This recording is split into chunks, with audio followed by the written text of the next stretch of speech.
There's quite a bit of controversy on watch forums over the name and similarities in these two cocktail times. Yet, for the sake of the comparison, I'm going to have to sidestep most of that. I mean, if I'm willing to overlook the tackiness of having the name cocktail time on the dial, the fight and judgment over which is a true cocktail time and which is a total rip-off copy fake is a hollow point. But feel free to go at it in the comments below. Now, at first glance, for that matter, second, third, and last glance, one watch is better than the other. All that being said, the Sea-Gull gets way more wrist time. And it's these two watches, more than any others that I own, that taught me the importance of case size and lug-to-lug length. See, I have a 6¼ inch wrist, which leads the Seiko to wear bigger. Now, it's not ridiculously big. I still rock it, but I'm more comfortable literally and aesthetically with the Sea-Gull. It's just better proportioned on my wrist. Before I go any further though, I feel I need to express how much I love this Seiko.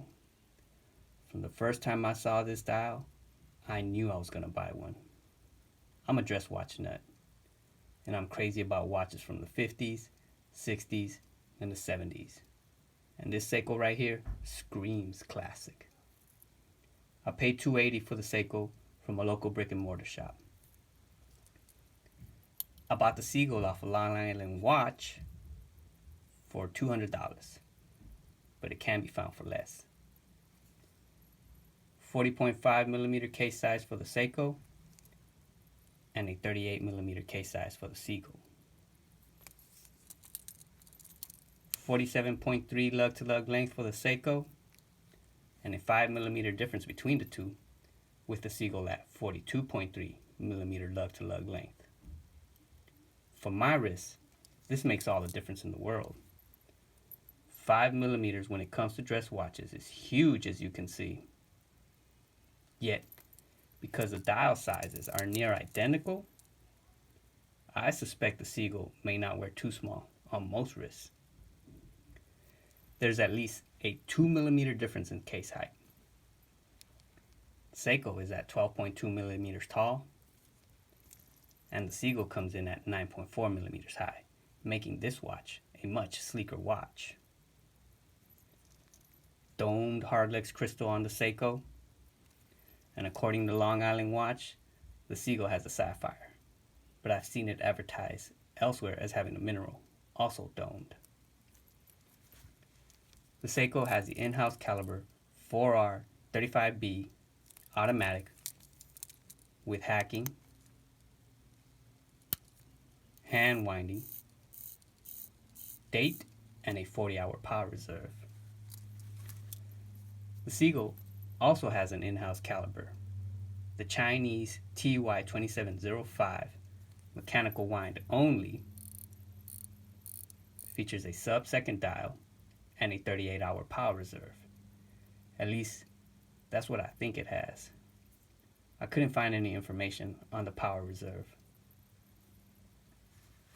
In truth, the only similarities shared, aside from the name, are found in the dial's ridges that emanate from the center expanding outward towards the edges. I've heard it referred to as a starburst dial or a sunray dial, and we can all see why. The starburst effect on these dials are similar, but still, they're quite distinct. If you're of the thought that the Seiko might be a little too flashy, a little too loud for you, the Sea-Gull may be more to your liking. It's a little more toned down, but quite vibrant. The dial on the Seiko is prettier,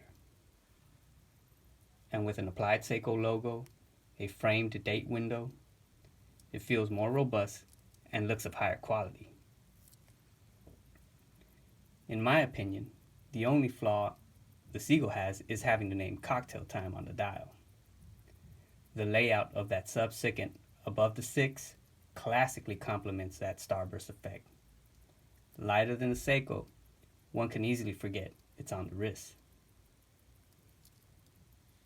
In conclusion, the better watch isn't always the better watch.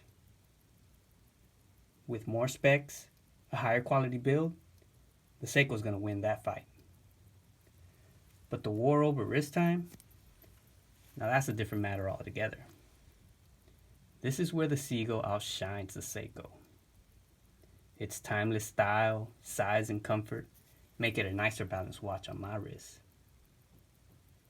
So if you have smaller wrists, or you just prefer a smaller dress watch, you're not going to be disappointed with the Sea-Gull. I know I'm not. And until the next Dapper Wrist video, may we always drink to remember and never to forget.